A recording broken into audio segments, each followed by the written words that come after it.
कृष्णाय वासुदेवाय हरे परमात्मने प्रणतक्लेशनाशाय गोविन्दाय नमो नमः। राम कथा सुनी जे नय घाही,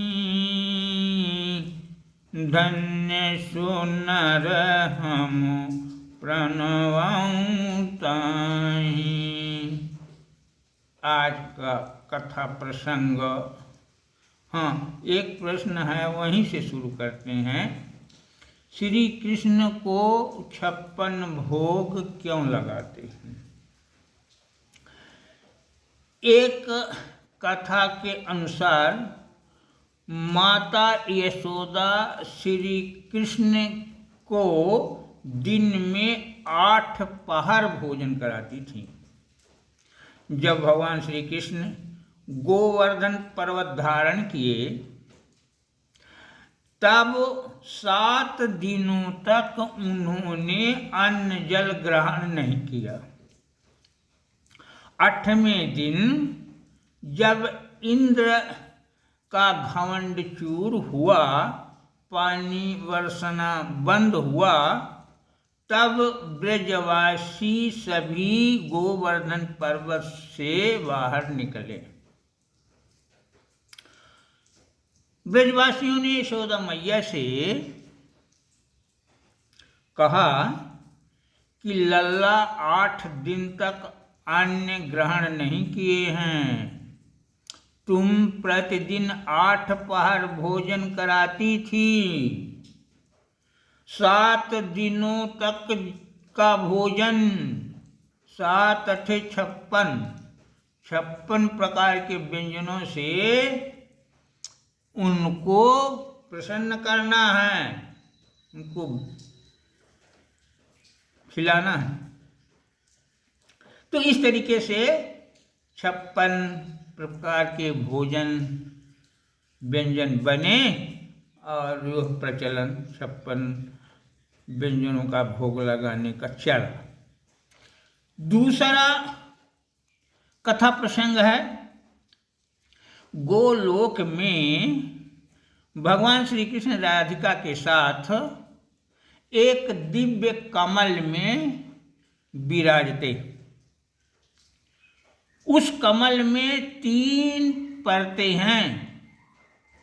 प्रथम परत में 8, दूसरी परत में 16, तीसरी परत में 32 पंखुड़ियां होती हैं और इन प्रत्येक पंखुड़ियों पर एक सखी और मध्य में श्री कृष्ण विराजमान होते हैं।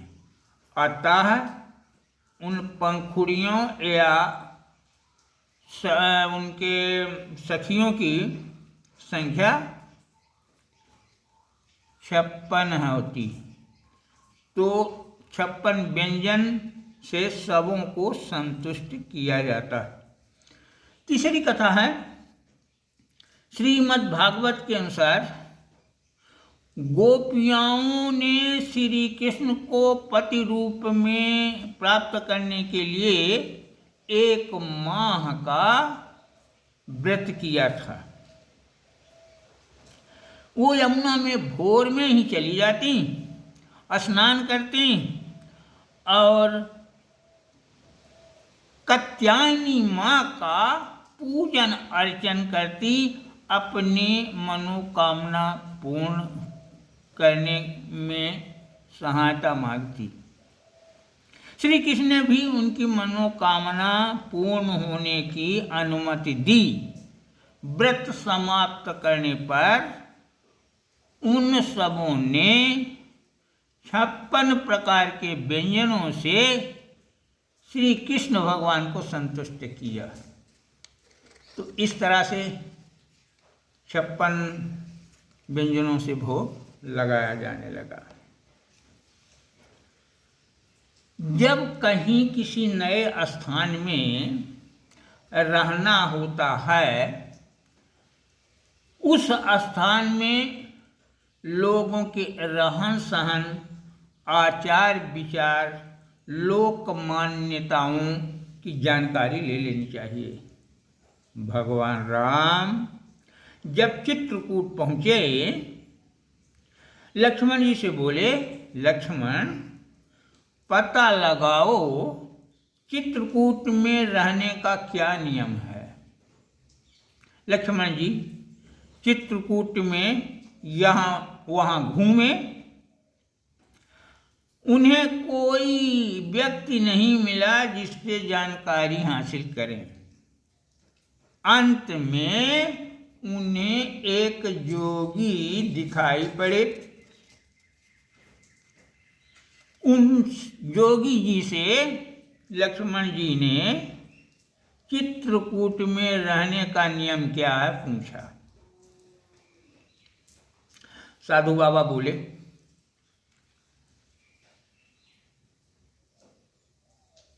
कुछ नहीं।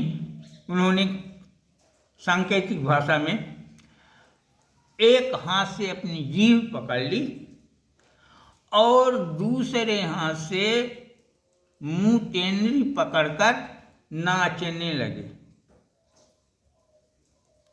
लक्ष्मण जी समझ न सके, सोचा कि पागल हैं, इनसे क्या चर्चा करें, अब कुछ कहना ठीक नहीं है।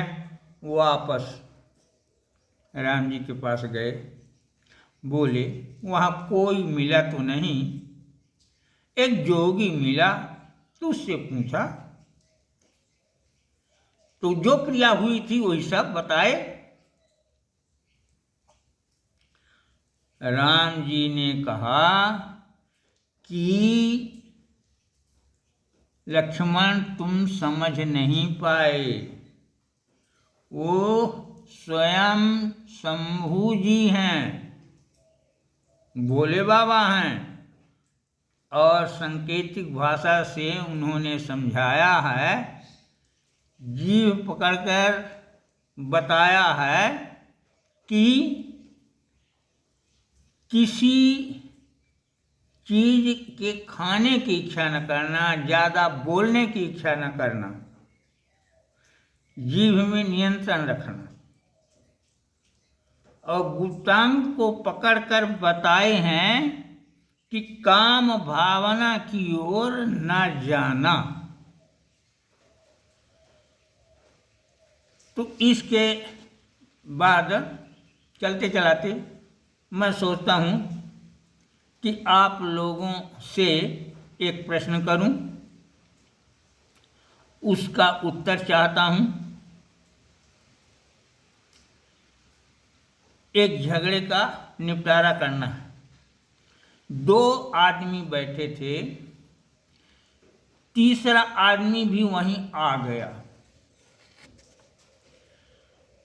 पहले आदमी के पास 2, दूसरे आदमी के पास 3 रोटी थी।